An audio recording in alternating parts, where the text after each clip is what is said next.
Now we will do Omkar. Omkar word is made up of three words a, u, m. So, Omkar is very important for physical and mental well being. To do this, first of all, you have to sit in the Padmasana position.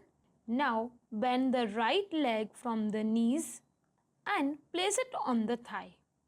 Also, bend the left leg from the knee and place it on the thigh.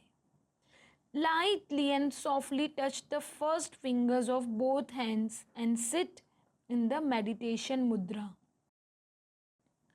Eyes closed and spine straight. Let's start.